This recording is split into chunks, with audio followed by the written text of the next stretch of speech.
Cinzano family bought this winery, arriving here from Piemonte. So today is Francesco Cinzano that is really taking care of this winery, and then after buying the family, they acquire a sort of new commitment, because you know that the Cinzano brand is really renowned for have been producing wine for centuries, and the most famous is definitely the vermouth, the other kind of sparkling wine.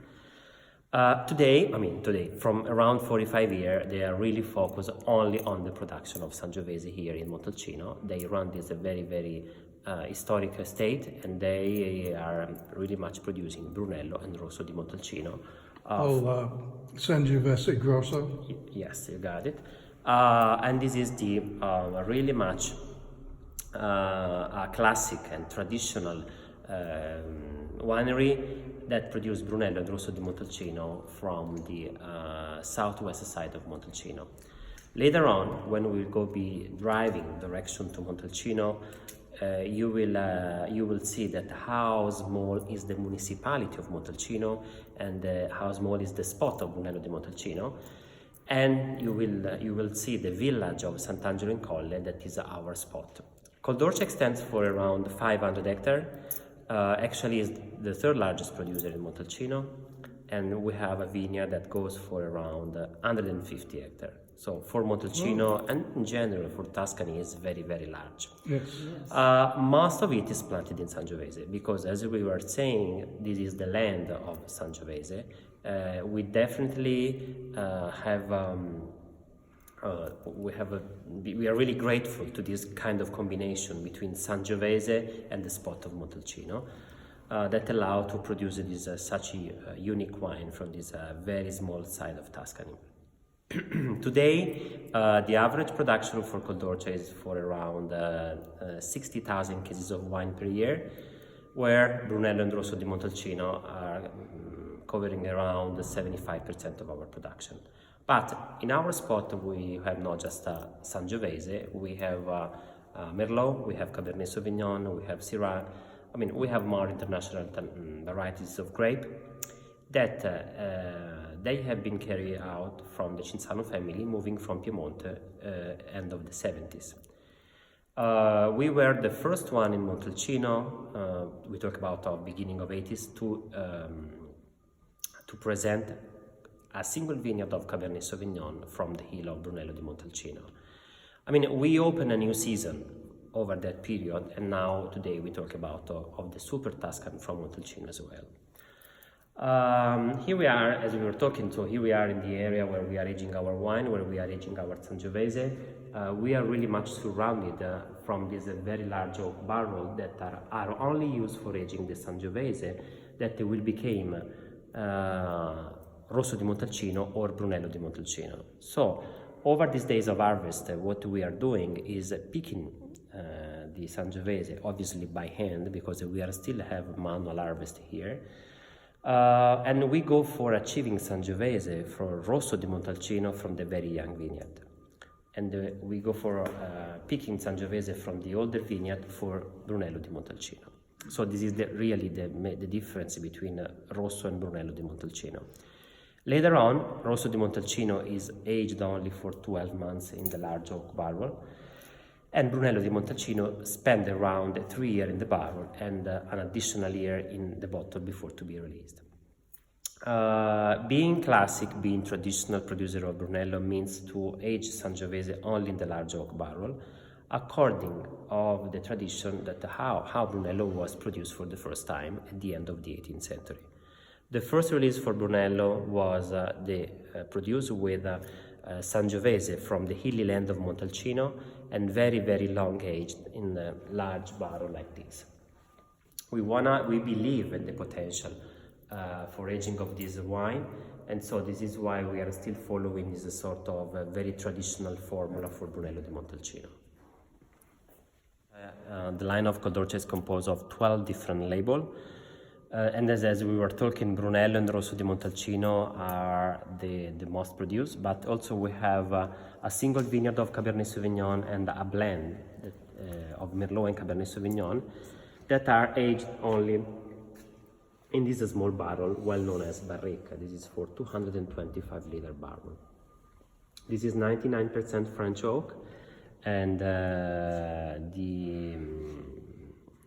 rest of our barrel is made of different type of oak. So we have around 55% of Slavonian oak, and the rest is French oak as well for the big barrel that we have in the middle of the aging cell. And we have a very, very large production of red wine that is around 700,000 bottles per year. We have also a small production of white wine. So Montalcino is starting to have an upcoming reputation for white wine as well. We have Pinot Grigio, we have Vermentino and Chardonnay. Not forgetting that the very historic wine from Montalcino, that is Moscadello di Montalcino. This is the first wine produced here at the end of the 14th century. We have been fighting very strong and really struggling for this wine, keeping the tradition. This is a late harvest wine. This is a sweet wine produced and made of Moscato Bianco. And now we have our proper clone of Moscadello di Montalcino. Since 2013, Col D'Orcia became the largest organic vineyard in Tuscany. So, Cinzano family has been ever ascribed high value, very big importance to the place, the environment where we are living and we are working every day. So we decided to protect it. So we move the Col D'Orcia estate and we convert the winery to organic.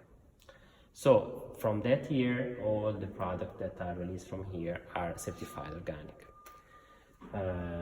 We completely farming our vineyard organically, so we don't use any pesticide, any spray.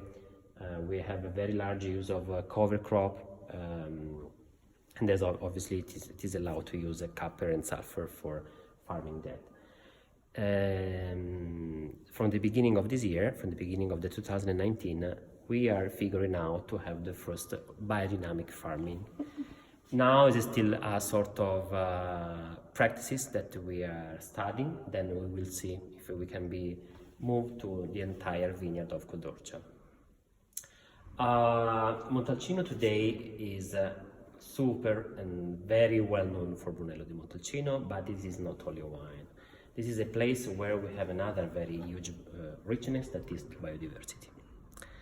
Biodiversity that is for the very different product that we are able to have here, and we can talk about olive oil, honey, truffle, and so the Col D'Orcia today we are not just releasing wine, even if the winemaking activity is our prior activity.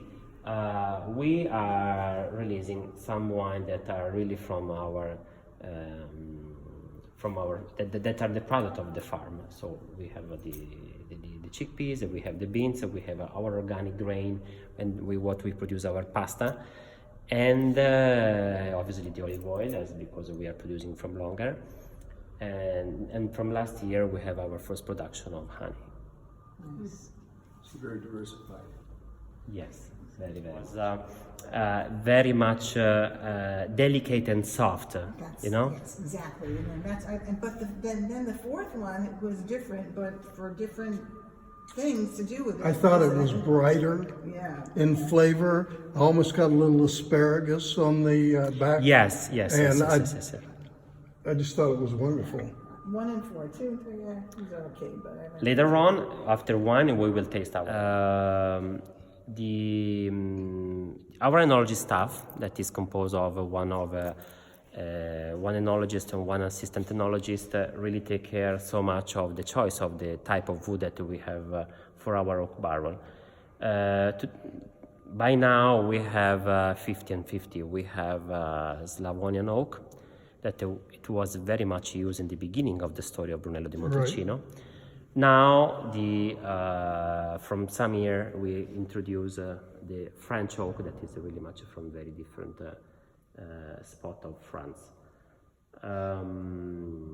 And so this is the side where we have the French wood. Thank you. We have around 80 to 90 person per day for picking our Sangiovese. Now we are really in the middle of the harvest of Sangiovese, and what we are doing over these days is first selection in the vineyard. So we pick the grape in the vineyard, and now you will see a lot of tractors that are moving down the grape to the area where we receive the grape and where we have the second selection. There we have very well experienced women that are spending the entire day for selecting the grape for the second time. So they do manual sorting. Yes, this year we have a sort of very easy way of selecting because the quality of the grape is very good, so we have to discard very few bunch of grape. That's great. That's great. And then we really so we are expecting to have other 7-9 days like this, and gonna be have allowed to finish the harvest, and just for really much celebrating probably an upcoming super great vintage of Brunello di Montalcino. Yeah. Have you already picked the Cabernet and Merlot? So Merlot, it is usually picked before the Sangiovese. Right. So I mean, the first grape that we usually pick is Pinot Grigio and Vermentino, Sure. obviously. And the first grape for red that we go picking is Merlot. After that we go for Sangiovese, meanwhile we arrive at the time of Cabernet Sauvignon and Syrah. The still is still tanto.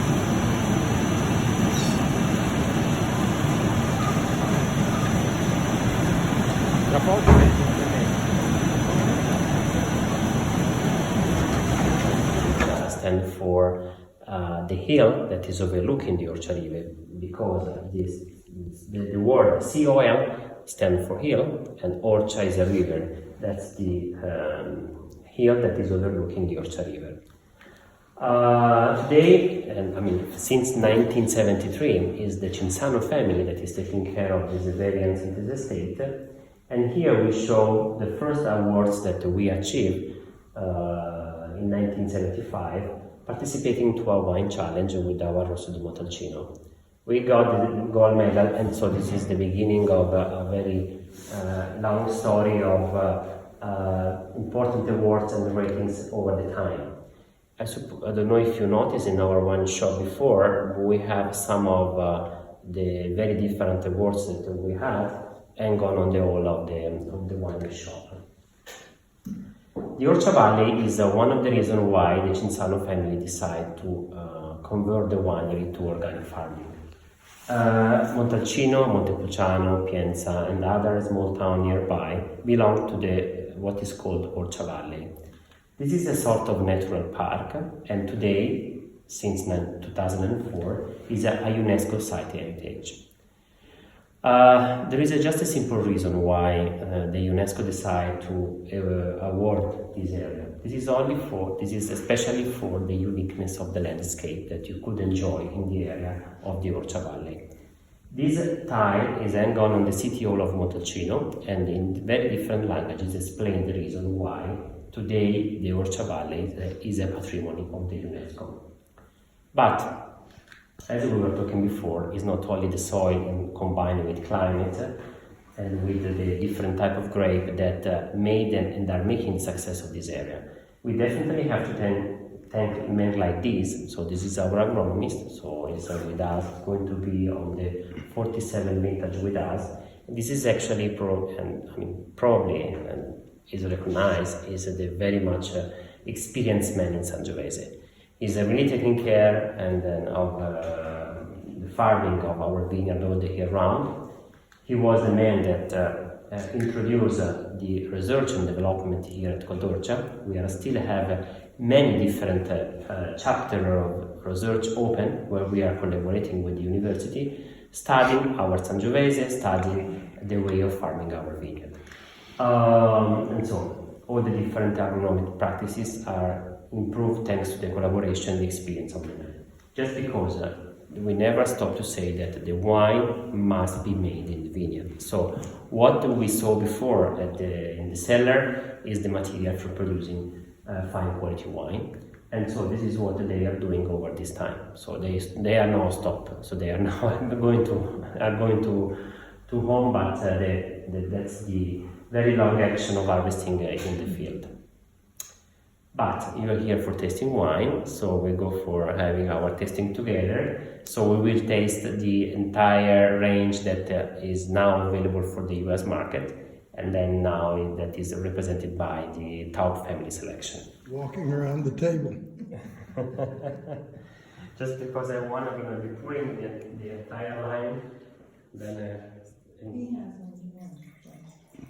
Oh, sorry. Sorry. No, I think I know. One, two, three, yeah. Oh, you got three there? Oh, Yeah, just don't change the. Change the order, yeah.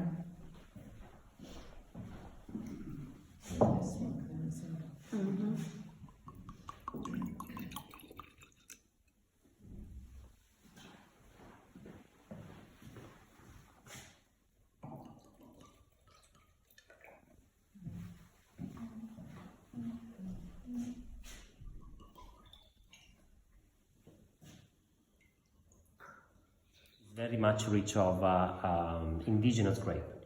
Ciliegiolo is one of the very much common here in Tuscany, and we blend with our Sangiovese.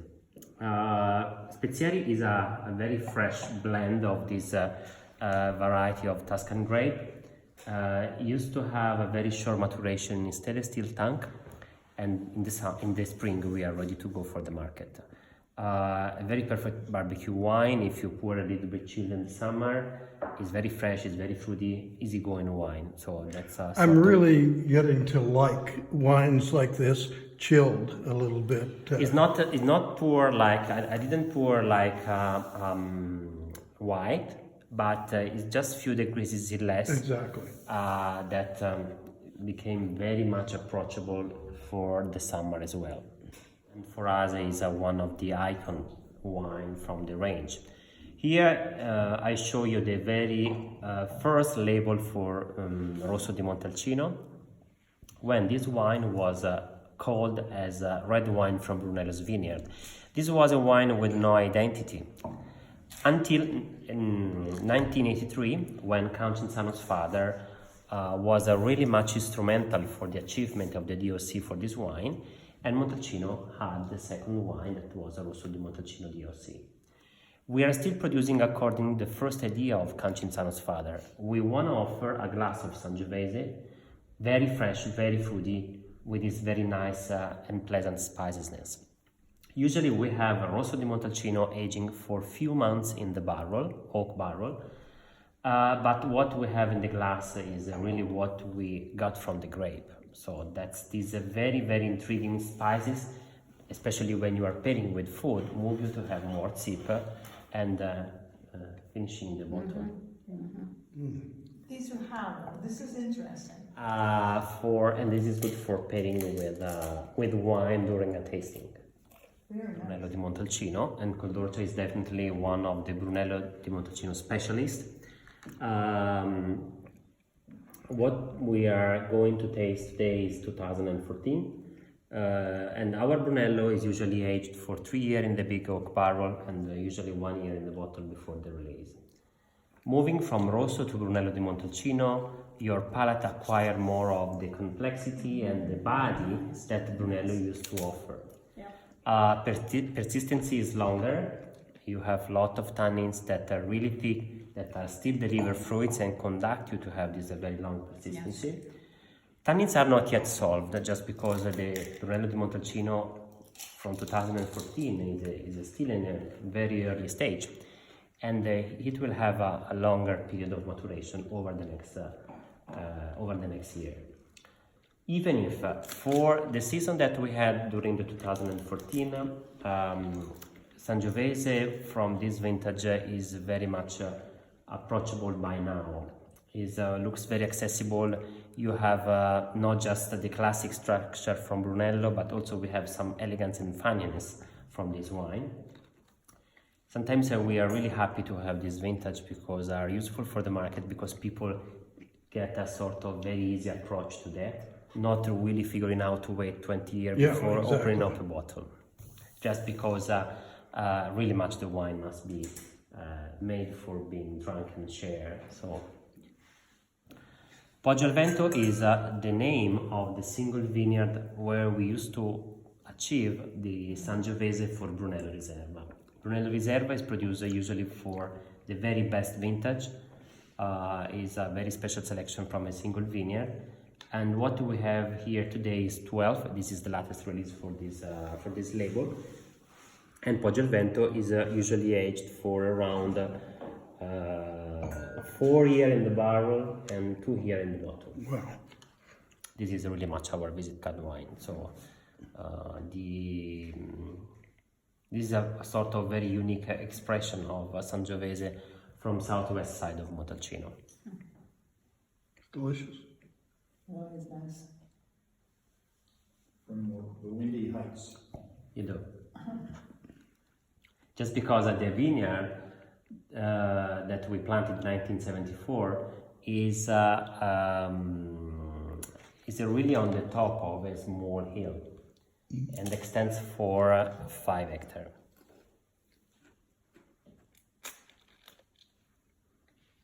Here we are for some ratings for the Brunello Riserva. Up to the last part of our tasting, and where we have the Nearco. Nearco is a blend. It's a blend of Merlot, Cabernet Sauvignon, and Syrah. All these 3 different varieties of grape are planted in the same slope where we have Sangiovese. Merlot is the first one to be picked up, and then we have Cabernet and Syrah. And the 3 different varieties are aged for around 12 months in the barrique. Then we get the blend, and then we are ready for bottling. This is a very much Montalcino Bordelaise blend, because all the 3 different Bordelaise grapes are planted in the hill of Brunello, are not blended with Sangiovese as usually Super Tuscan used to do, but really expresses the characteristic of this international grape. Looking at the color of the wine, you have this very deep and dense color, classic for Merlot and Cab, but really the aromas jump out the glass. So it's you have herbs, balsamic notes, and tasting the aromas is very well matched, because each one is going very well with the other. Yes. And this is the 2015? Yes, Nearco, yes. It, how much Cabernet? Is a 50 of Merlot, 30 of Cabernet Sauvignon, and 20 of Syrah. Interesting. Yeah. It reminds me of Chateau Becherville. Yeah, it does. First release from Col D'Orcia that was not Sangiovese wine. It was the Olmaia, and it was our single vineyard of Cabernet Sauvignon. We had such huge and never forgetting big coverage from Wine Spectator. We're gonna be right. This is the Chateau Latour of Montalcino. This was such big recognition for us, because we have been ever known for Brunello, and also the hill of the area of Montalcino was known for Brunello. And so this is why we open a new season for Montalcino as well. Olmaia is produced as for Poggio al Vento only for the best vintage, and it is usually aged for around 12-18 months in barrique and 12 months in the bottle. What we have today is 2014.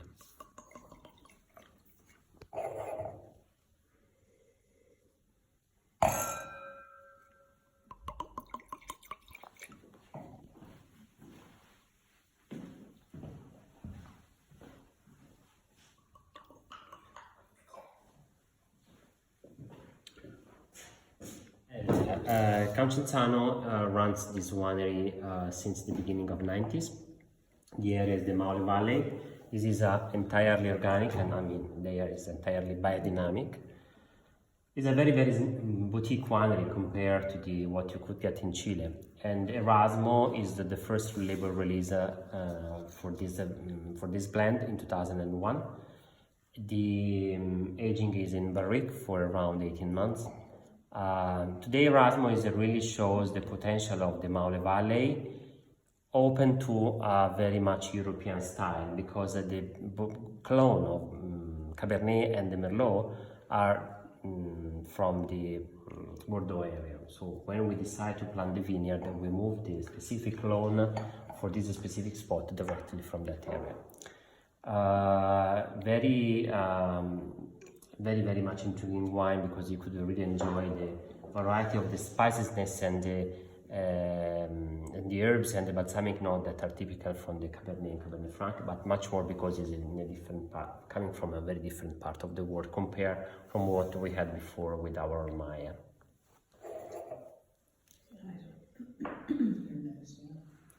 It's got a wonderful nose. It is, Entirely different. yes.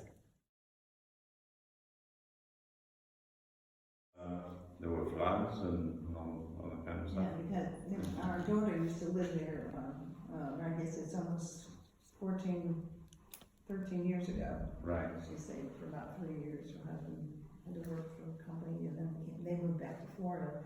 But it was so hot and humid, and they have water spraying from the room, from the ceilings. Yes. Just to get. Yes, it works. It makes you feel cooler. Yes.